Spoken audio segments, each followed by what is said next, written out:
Hey, everybody, it is Steve. I am the Rogue Scholar. And for those of you who attended last night's book club with Clara Mattei and the Capital Order, thank you. I think it was a really, really good showing. There was some really, really great questions. So I can't wait for it to be released for the public to see. Um, One of the things that kind of drove me to this stream, though, was the conversation within that book club. See, Clara came to, when we talked about setting this up, she had made mention. She's like, I'd rather this be more of a discussion than just a recapturing of my book. Yes, we can talk about the book specifically. She particularly wanted to hear from MMTers and what they thought and how they thought of things. And much like a lot of our friends who are adjacent in the MMT community, there are some things where this word should is not a word. It's not a thing. It's an idea. It's ideological. Should is a preference. Should is your desire, right? When you say it should, well, should according to whom, right? And that's the thing that I love about MMT. That's why MMT matters. That's why you can talk in any group about MMT, because ultimately MMT at its core plumbing.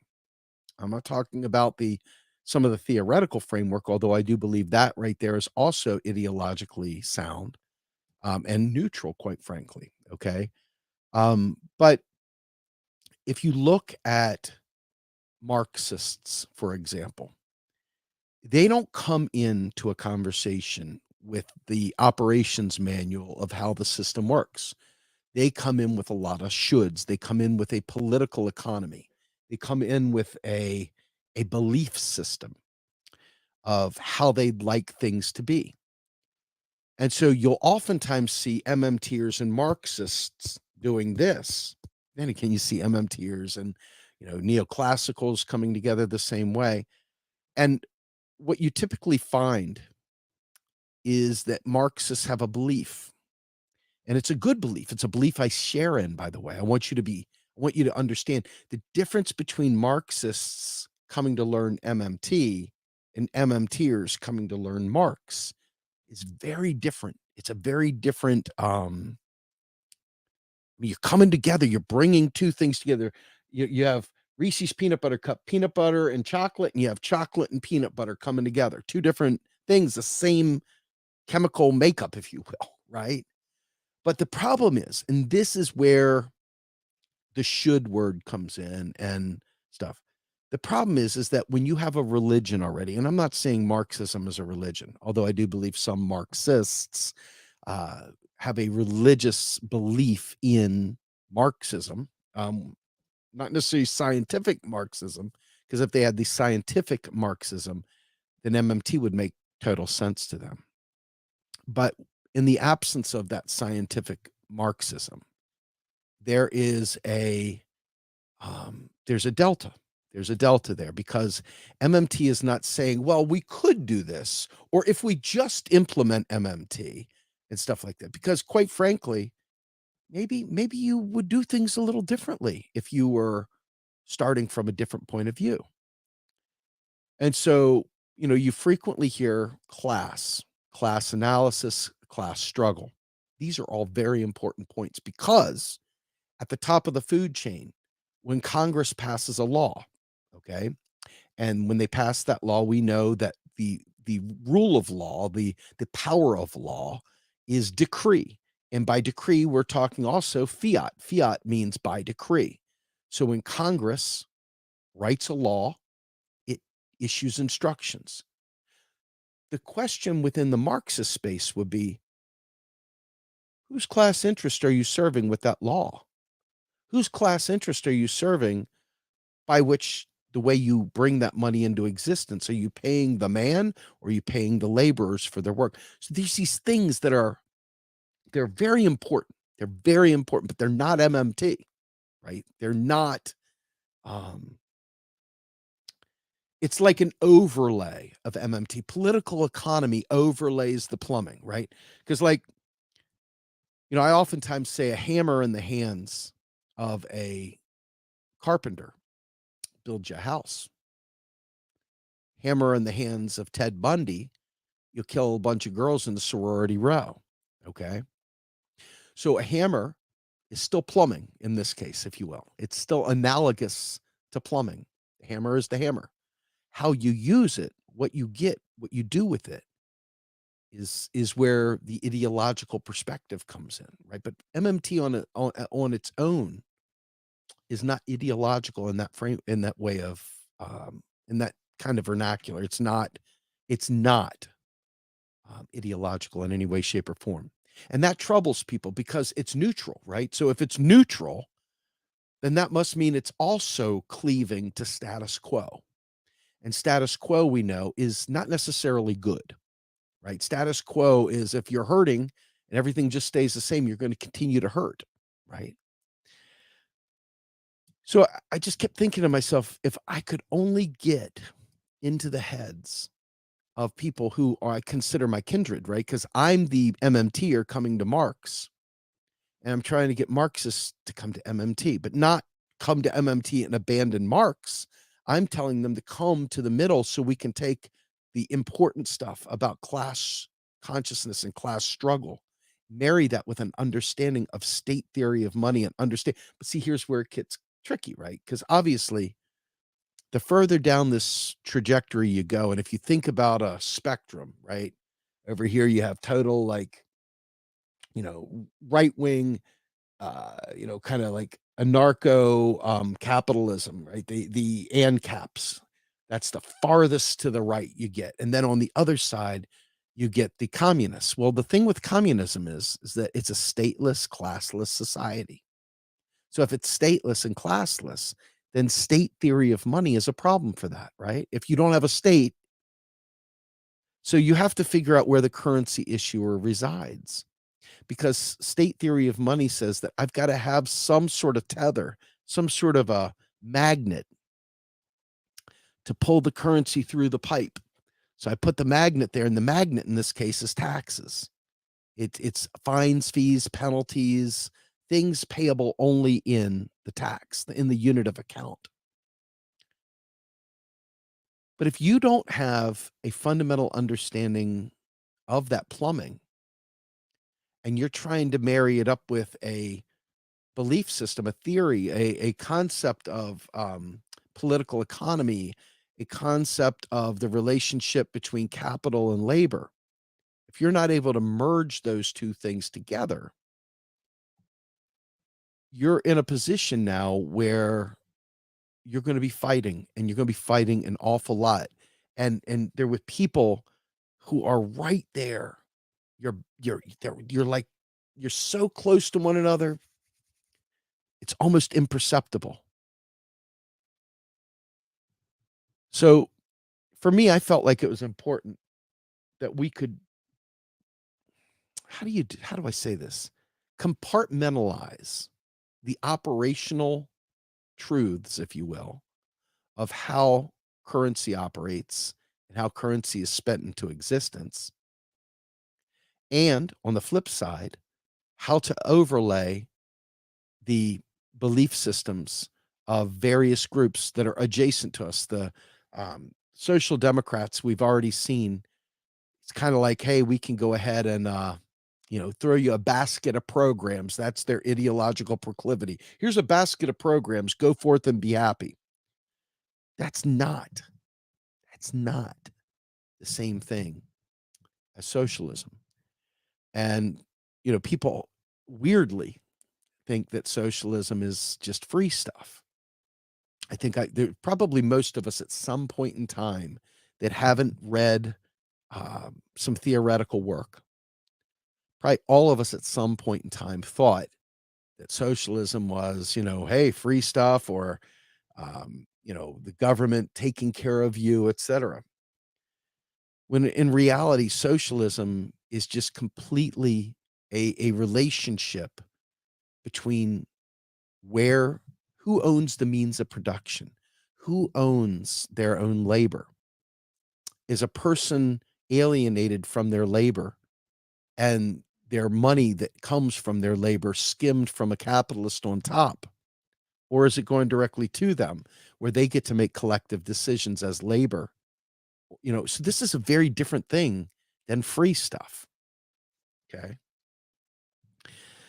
And so designing a society that is both aware of class struggle, aware of a materialist's perspective, dialectical materialism. There's a whole host of presuppositions within socialism that make MMT a challenge to understand. And for those people who have never experienced any of this, MMT is already a challenge. But once you cross over into the threshold of MMT, and let's be fair, most people that learned MMT learned it because they were like, how can we have a Green New Deal? How can we have healthcare? How can we have these things? And you're sick and tired of being told that the country is broke and it has no money. And so that's the standard narrative amongst our peers, amongst our families, our friends, the newspapers, the schools, everywhere. There's always like this dearth of dollars. There's always like a famine of dollars, as Steve Larchuk used to say, the dollar famine. And it's intentional. This is austerity. Okay. So they intentionally try to create a false narrative where money is a scarce thing. When in reality, you know, hold on, I'm gonna put this up there. Hey, hi Ty, how are you doing, sir? I'll read that. My wife makes me free lunches. She's very pro-social.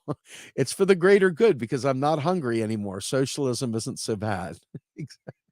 That's definitely one way to say it, but socialism isn't that though. It really isn't about. It's like to everyone, let their needs be met, and from everyone, each of our own talents and so forth. We take our talents and treasures and put them towards the collective. And nobody goes without. It's not free stuff. It's a different way of framing out society. It's a different way of seeing people, right?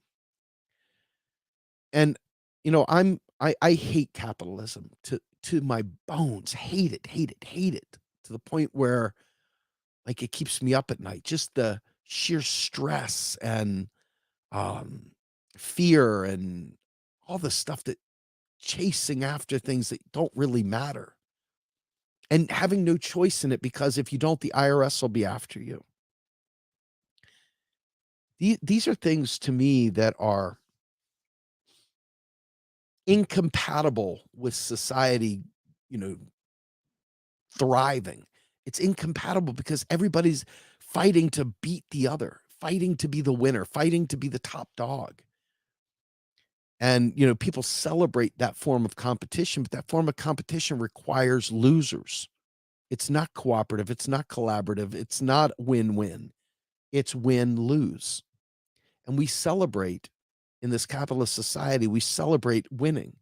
We can see it in sports. We can see it in business. We can see it in who we choose to date. Okay. And who we marry and all the other stuff, oh wow, he married above himself or she married pretty good or whatever. There's a lot of that. And you're looking to, marry up, so to speak. I mean, there's so many weird perversions in this competitive society that just make it a little shittier for everyone. Okay. So I understand fundamentally why it's hard for Marxists in general to see MMT as anything other than, you know, rehash Keynesianism. And as Clara spoke about, and she's going to write a book on this soon, Keynes was into austerity. Keynes was a purveyor of austerity to protect the capital order. And we hear all the good stuff from Keynes because, general theory. We hear so much about Keynes, and I'm sure there are really, really brilliant academics out there that would roll their eyes at a poor activist daring to speak in their territory. But the truth of the matter is that we've got to live on this planet. We got to live in this world. These decisions and these thoughts and these ideas are being banded around by people that are elites without our consent, without our participation, without our inclusion. And so they come up with ideas and they come up with policy prescriptions and they come up with ways of organizing society. And we're not really included in it. And then all of a sudden, a politician goes out there using the think tank that took these people's thoughts and everything and puts it out there for us as, hey, here's the way it's going to be. What are you going to do?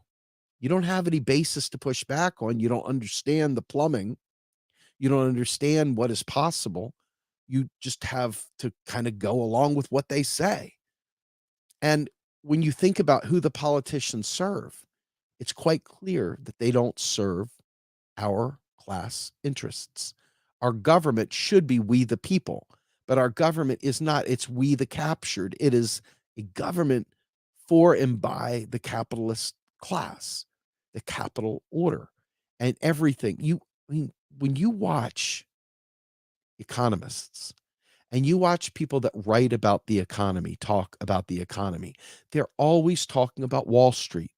They're always talking about investments. They're always talking about things that have nothing whatsoever to do with the rank and file people that are struggling on the daily.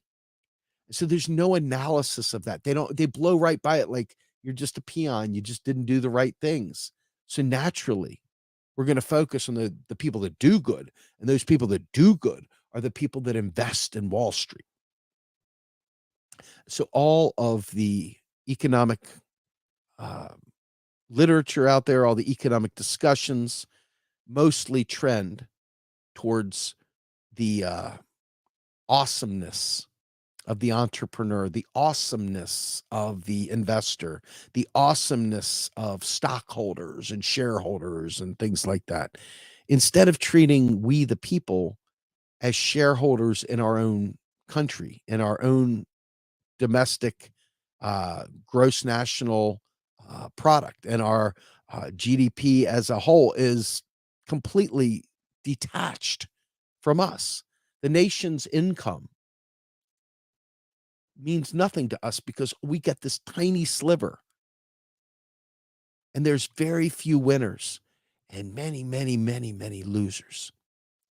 So if you're coming at it from a Marxist perspective, you're coming at it with an understanding of capital and the way capital operates and the proclivities of the well-to-do or the bourgeois, okay, the bourgeoisie, those folks out there that are living la vida loca, that are living off of interest, that are not the working class, okay?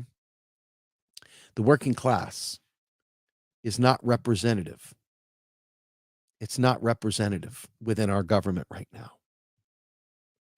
And, I think when we look at AOC standing on Mama Bear's desk with the sunrise movement all in the room, I think that the working class for a moment felt like there's somebody that'll fight for me. And you look back at Bernie Sanders when he came out and he talked about a political revolution, right? Unfortunately, Bernie capitulated and folded back in like a cheap tent, right back into the establishment. Once again, people are playing chess in their mind. They think, hey, I've got this position of power. I can't do much good, but let me try and do a little good. And that kind of incremental going along to get along, um, yeah, maybe that's all that we can expect from electoral politics at this point. Maybe that's the best we can achieve within a system that is predicated on heralding winners and laughing and chasing and scolding losers. Okay. But from my vantage point, the MMT community is like, hey, it's just simple. You move reserves, you do this, yes, you simply debit accounts, credit accounts, and these are all true. Like this is the plumbing, this is the most basic shit possible. And so if when explaining this stuff, if we could somehow or another segment it and say, listen, I know you've got an awful lot of things on your mind over there. And I have those same shared thoughts. But before we jump into all the shoulds, all the things you think society should be, all the things you think, can I tell you operationally how the system works? And then let's find a way to overlay what we know. Because one of the things that I'm told, and as a relatively young Marxist in that sense, I don't know what I don't know sometimes. I'm learning, right? Just like all of us are learning in different ways, but I'm learning. And I say to myself, well, apparently, you know, we can't get past, we can't just talk in layers. Like, Fadl Kaboub talks about the layer cake of the Green New Deal. We got a good video out there on the layer cake. You should check it out. But there are layers, right? There's like a foundational layer, and then there's the walls, and then there's the roof, and then there is the plumbing, and then there is the wallpaper, and then there's the light switches.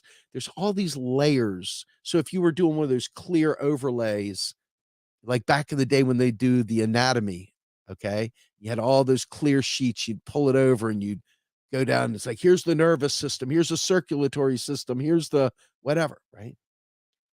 If we could get them to peel away the political layers and just get to the bare bones and just look at the plumbing, okay?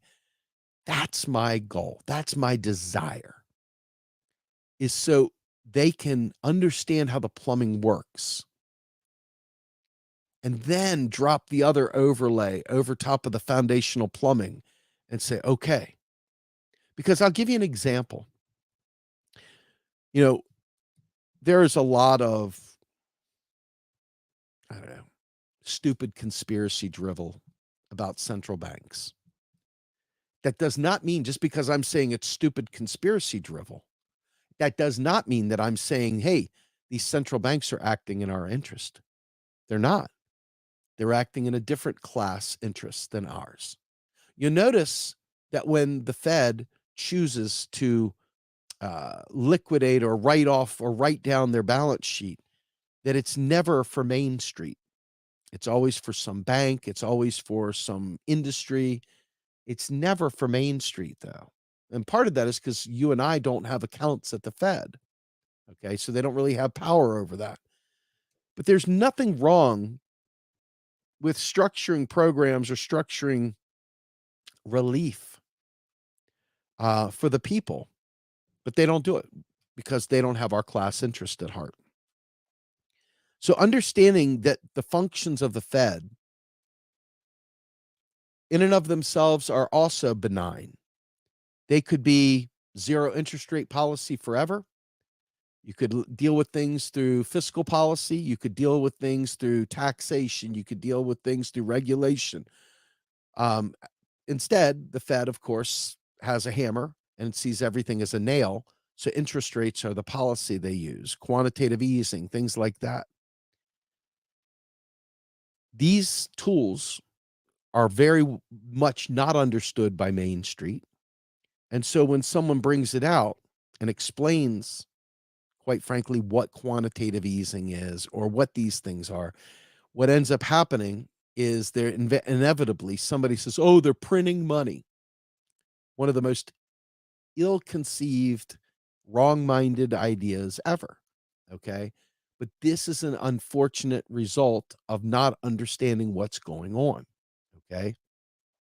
When people talk about the Fed's just printing money, the Fed creates reserves. Okay. The the money that goes into the economy is either bank credit money lent into existence and then having to be paid back and zeroed out once those bank loans are paid back, or it's spent into the economy via the federal government through congressional decree, which is fiat. And when they do that, that money never has to be paid back. It can live in society in perpetuity. They create what they call net financial assets, NFAs. And that is what is the difference between bank credit and federal government spending. Okay. That in and of itself is, in the end, that credit ultimately has to be paid back in some way, shape, or form, or written off on the balance sheet. So when we're talking to MMTers, it's very hard for them to understand the relationship between class consciousness inside of the MMT framework. It's very, very hard because you're talking to Marxists that don't compartmentalize their theoretical, their class analysis. They don't segregate that from how the plumbing works. And if you look at the drawing here, and it's just kind of a funny drawing, I'm glad we did this. But if you look at today's thing, all you have to do is take a marble, if you will, or a string and thread it through the pipes, and you can see how the flow goes. Okay. It's that flow, it's the inputs and the outputs and the tools and the techniques that go into creating a process flow. And that's all plumbing is a process flow. You just don't realize it. Okay.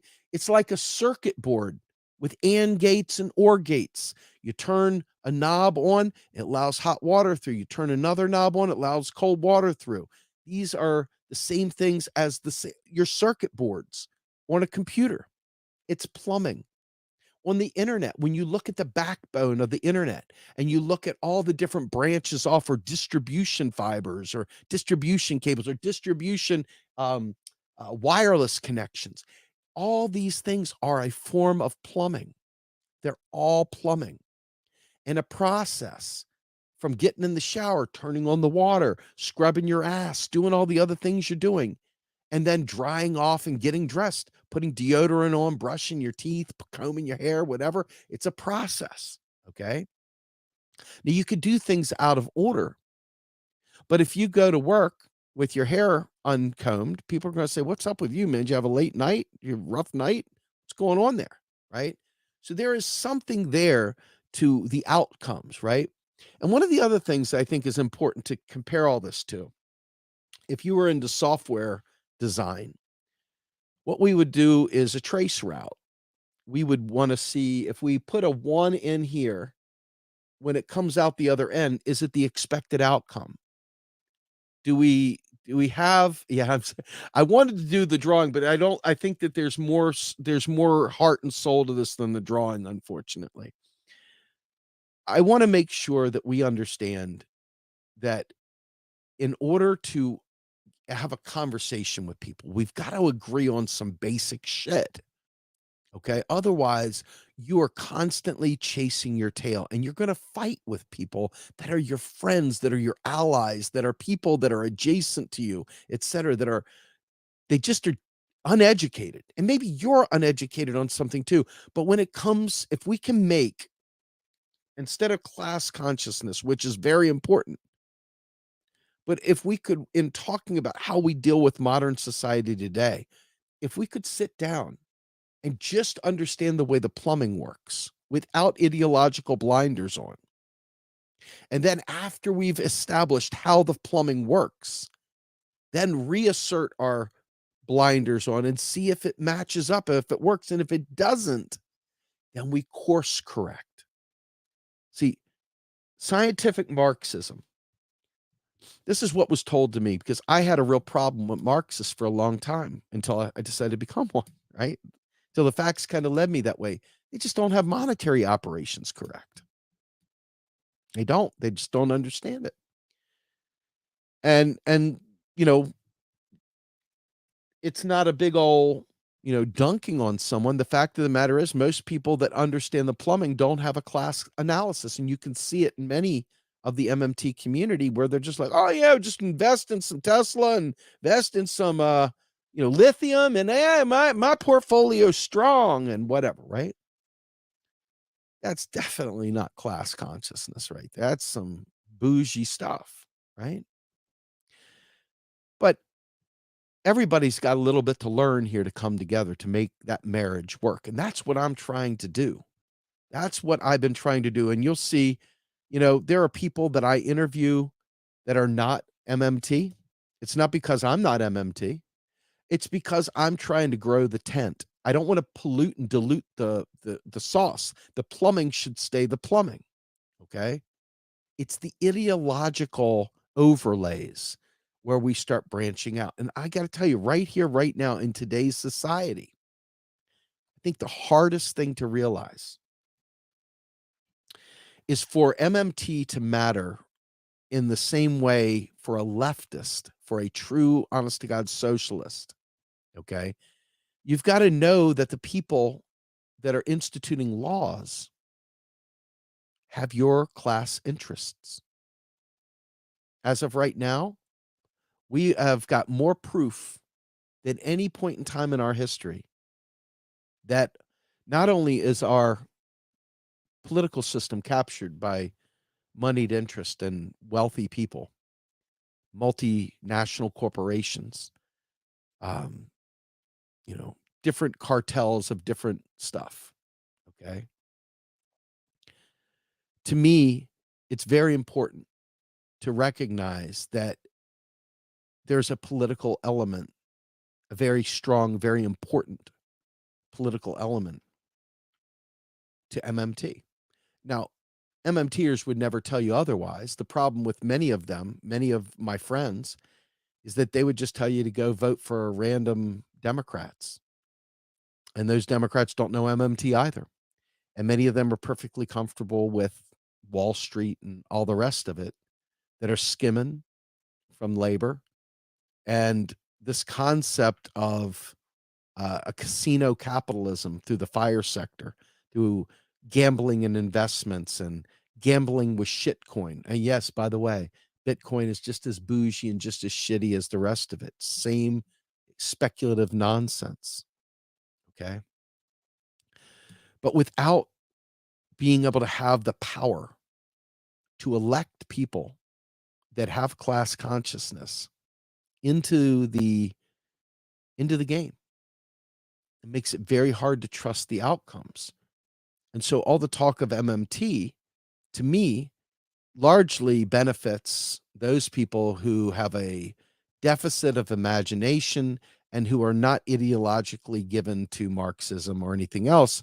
It's to what we call normies, because ultimately normies still believe in the system. They still vote all the time, cetera, but they can't quite figure out why the Republicans raided Social Security, or they can't quite figure out why the Republicans keep standing in the way. And they have no analysis. They have no understanding of the fact that the Democrats and the Republicans are not class, you know, friends. They're not our buddies. They're not on team working class. They are protecting moneyed interest. They are protecting the capital order. So Marxists are clear on that. Normies and a lot of MMTers, not necessarily any one in particular. So if somebody's feeling some type of way about that, get over yourself. I'm making the case, though, that I hear a lot of people that hand wave that stuff and just pretend that we have a functioning democracy that has a functioning, capable way of getting Congress to do the bidding of the working class, and we simply do not. Okay, there's no way with a straight face you can show me the evidence that says that our political system creates opportunity for the working class to achieve its goals. There's no way you can show me that. If you do, I would lose all respect for you if you tried to make that case. You'd be a liar. So don't. But it's clear, I think, it's very clear to me anyway, that without Marxists, without the left, the real left, not this Democrat left that votes for, you know, nonsense identity politics and stuff like that, and that their whole focus is on identity. But really, people that have a full intersectional view of both class consciousness and fighting for those people that have been downtrodden and have been marginalized by the system and by society as a whole. I think that that right there is the path forward. So again, I come back.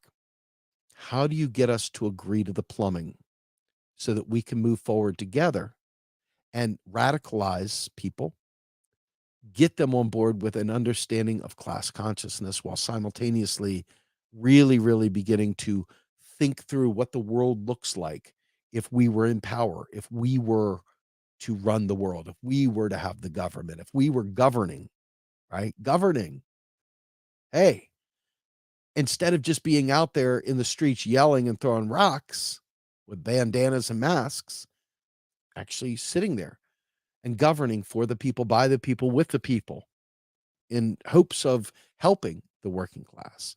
A government that is no longer fighting with capital because capitalism itself is dead. Imagine that. It's almost impossible to imagine that because, first and foremost, capitalism has never been more powerful than it is today. Okay, from the militaries to the um, computer systems that allow it to entrench itself. There's so many factors that Lenin and Che Guevara and Fidel Castro and others, Mao, every one of them didn't have to face, didn't have to deal with. They had their own problems, but they didn't have these problems.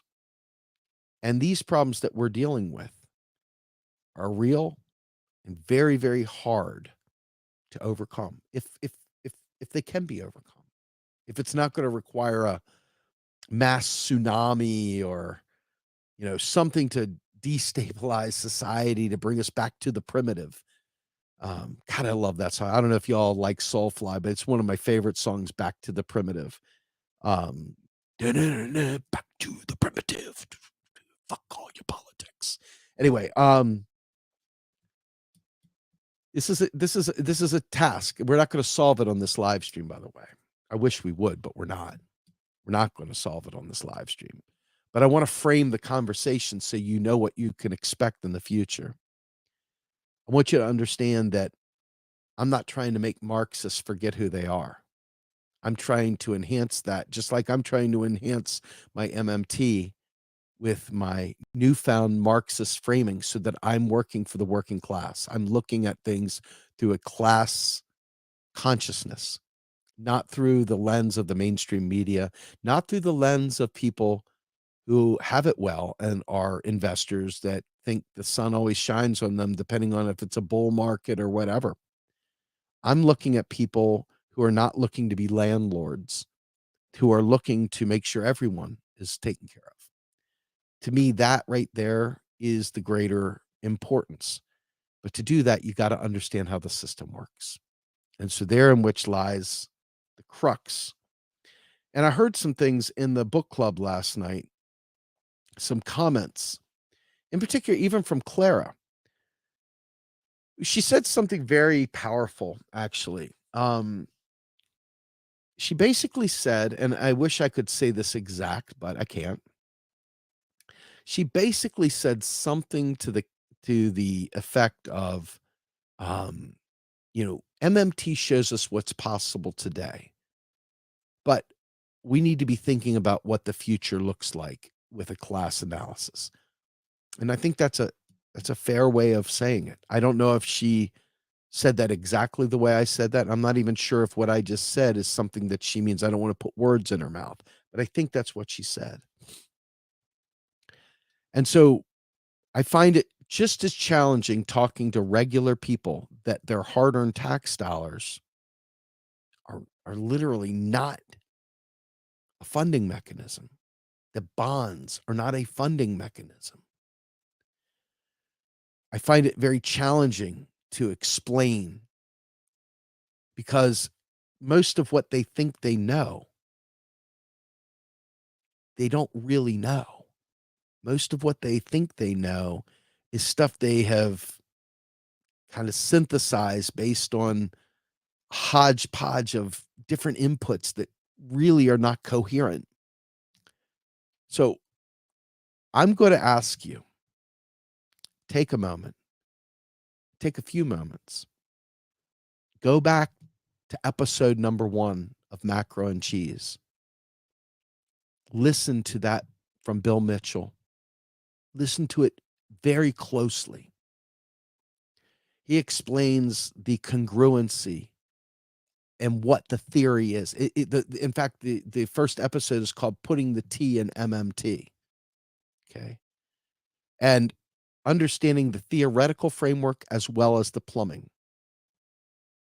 Go back, listen to that. Hell, listen to all 200 plus episodes. It's worth it. I try. There's a few of it. Let me just be honest. There's a few politicians I interviewed that if I could undo them, if I could delete them and get rid of them and never let them be heard again, I'd do it. I'd do it. Almost all of the interviews we've done, I'm very proud of. Few of the politician interviews. That's why you don't see me interviewing politicians. I'm not interested in bullshit. I'm interested in freaking forever green information that you can learn and grow from, that I can build a repository, if you will, of knowledge that I can learn from too. Is even though I'm conducting the interviews in Macro and Cheese, I'm pivoting because I don't script my interviews. I don't write out all the questions. I move and shake through the interview. I guide it as I go. I have ideas, but I don't want to color the interview. I don't want to try and force it into a certain ending. I want to take it where it goes. But I allow them the space to be the expert. So I really want you all to take a listen to episode number 1. I listened to some questions from my friend Derek Varn last night. And there are things that I think that because that interwoven nature of class struggle, class consciousness, and Marxian, ideological frameworks are almost impossible for them to disaggregate from the plumbing, to pull it away from the plumbing. Stop it, Ty. I see you out there. I want to make sure that you all understand, though, right? That there is some truth. It's like water is wet. You know what I mean? Like if you don't understand neo-chartalism, if you don't understand, um, Knapp's state theory of money, these are lofty things to go out and learn. I mean, there's stuff that I learned in grad school, but I learned them differently than I learn them now, differently than my understanding of the world allows me to see things. I had to unlearn a lot of stuff that I learned in traditional institutions like, grad school.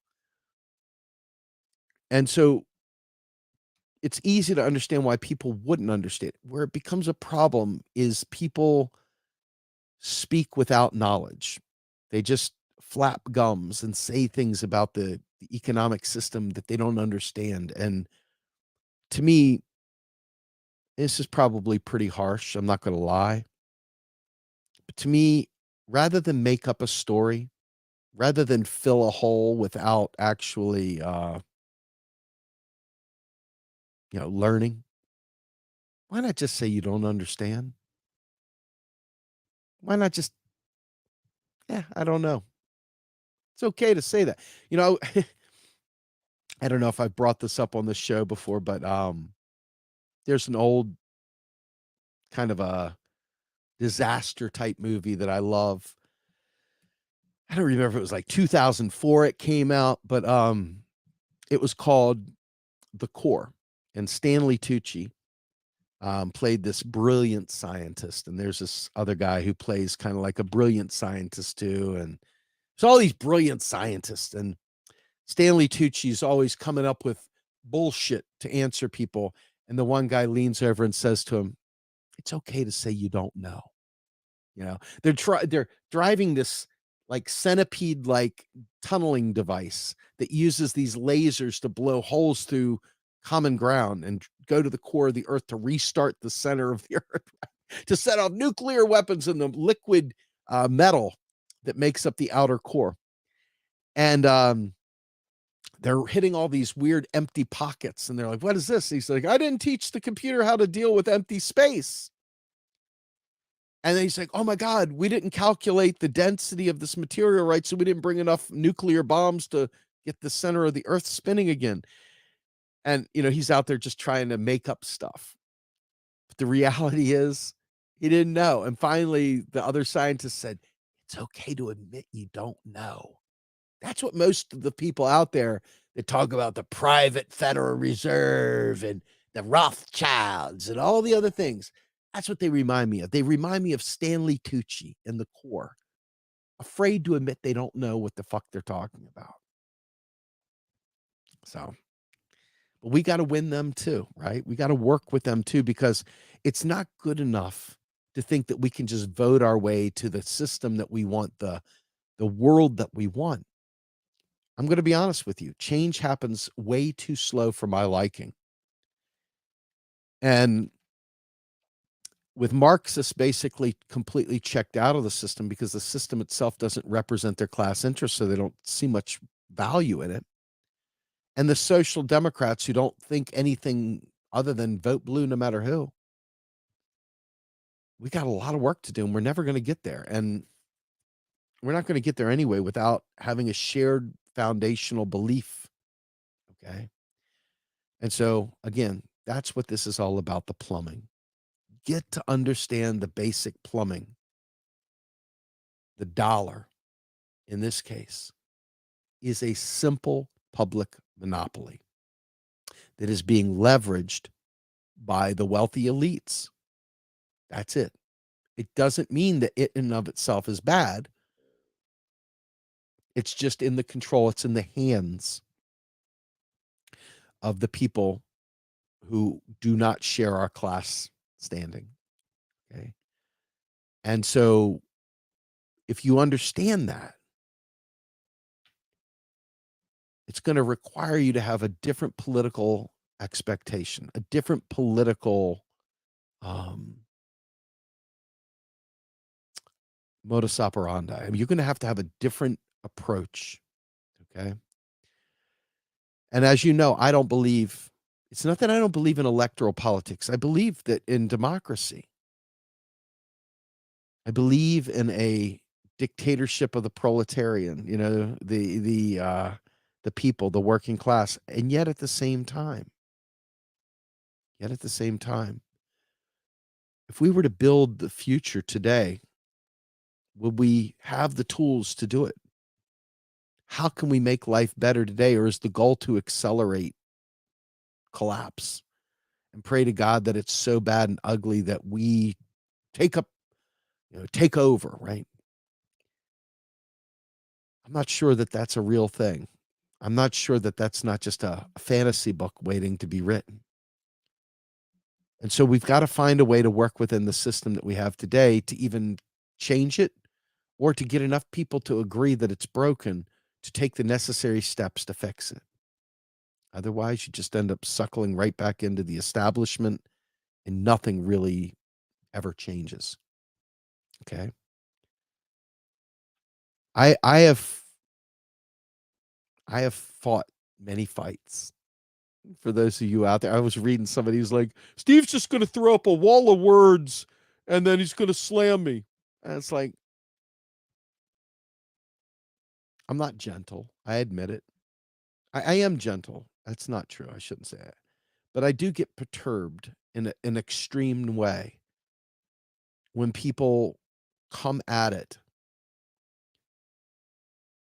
as if they know something they don't know. And I do feel that that is something that should be smited down by the mighty smiter himself. I cannot stand bloviators that mouth off about the private Federal Reserve. The only thing, the only thing federal about it is the name. It's about as Federal Express. Right? I don't that that dog don't hunt, right? I don't like that. And so yes, I do take aim there, right? Because I want smart people. I want people interested in learning. I value people that say I don't know. Let me just say, I value people that say I don't know. So here we are. And I am going to hold on. That didn't help much with that answer, but I know where you're coming from. Let's see. Let's see. I'm not reading the comments as much as I would like, because I'm trying to stay coherent, because I'm easily taken off my game I don't even want those two parties in office. That's how tight. Okay, so here's the problem. The system, the electoral system, the voting system, all the rest of the systems right now, regardless of whether you like the Democrats or Republicans, the way the law is written, the way the law is, those two parties have complete control over the debates and over the electoral college and everything else in between. You can vote third party, fifth party, 30th party, 5 millionth party. It doesn't matter. You will be joining that system. You will be in Congress with those people. You will be in the system where they have seniority and they have voting rules and they have uh, a Speaker of the House that has power over you, whether or not you're a third party guy or not. The best you've got is to be a sore thumb and say, I'm voting against this, and use your bully pulpit to speak on the floor, to speak outside as an elected representative. So in that space, I've been saying all along, give me people that are willing to be one-term representatives. Give me people that are willing to do the dirty work, to start tearing the structure down from within by literally calling it out, speaking truth to power. That, in my opinion, is the only value of electoral politics if you get, because right now there is no way in hell we have enough power. And there's not enough people that even running for office, okay, that have the knowledge to make the kind of impact needed.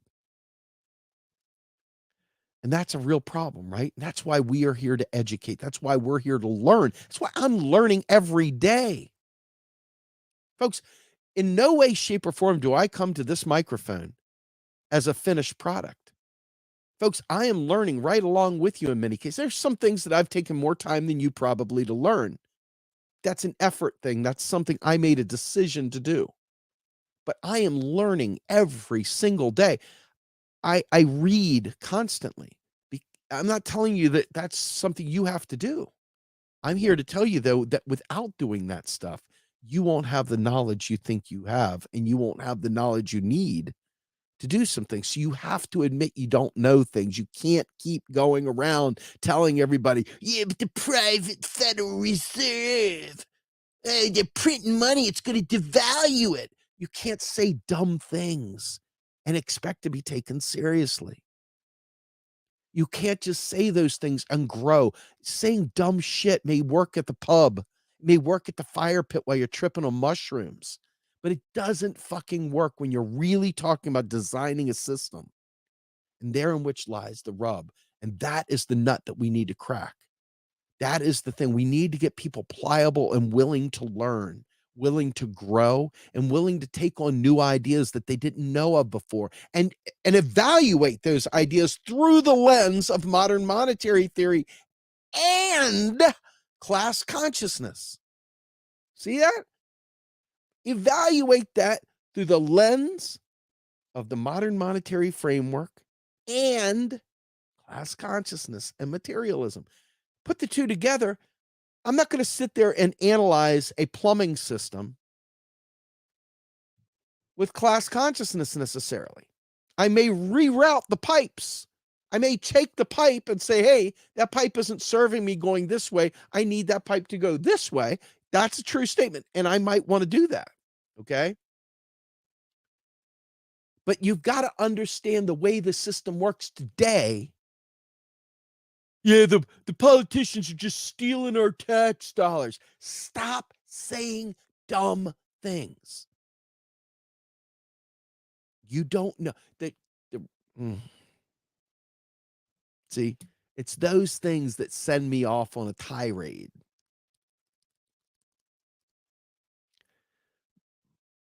And maybe that's something I've got to work on. I don't know. I'm not inclined to work too hard on that one because I'm tired of people filling up the damn ecosphere where we're talking with gibberish instead of just acknowledging they don't fucking know what they're talking about. Shut up, sit down, be a part of the gang. There's nothing wrong with learning. And I think that right there is where I'm going to end this stream. I think that's where I'm going to end this stream. We've got to agree on the plumbing.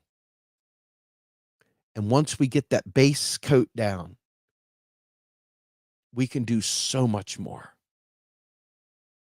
but we've got to get the base down. And for MMTers, you've got to stop drinking the Kool-Aid of thinking, well, we just need to source the votes and everything will be great. You've got to start recognizing the way the system works and the plumbing of the electoral process with superdelegates, and the fact that Bruce Spiva, the DNC attorney, went in front of federal judges fighting the fact that they don't have any responsibility whatsoever to produce a primary. Any responsibility whatsoever. So wake up, Peter Pan, Count Chocula, grow up and say, hey, yeah, I got to learn that. Because if we keep thinking that we can just vote our way to freedom, we're going to be slaves forever. Anyway, I am Steve Grumbine. I am the Rogue Scholar, and I would like it very much if you guys would like and subscribe, become donors, literally turn on notifications, gang, because YouTube is doing a number on us, man. We've got, almost 14,000 subs, and they keep us trapped at that level. They don't let us grow. You can almost predict to the view that I will get this certain specific number of views every one of the fucking videos. There ain't no way that's coinky dink. Not when you got that many people subscribed and that exact same number of people each time. It's not possible. Not possible. They're screwing us. So please help us. And by the way, big ask, big, huge ask for the people that really support this channel. And for those of you who are just coming and say, thank you so much for stopping by. Okay. But for those of you who are part of our struggle and know what I'm talking about, show up religiously and are part of this thing, remember, the comments you're making now are part of the live comments. Once I hit end and this stream ends, there's a whole new life this video has. Please come back and look at the comments from other people. Please engage with them. I've asked my team this stuff. I'm asking you all. Please don't blow this off. It's a huge deal. And it's the engagement with people like that that helps us get past those algorithms. So if you're interested in seeing this content go further, you're seeing us staying on the air and doing this stuff, please consider contributing in that way. That's free. It doesn't cost any money at all. And you become part of the solution by helping us beat these oppressive algorithms. And without further ado, I bid you adieu. I'm out of here. Late. Yeah.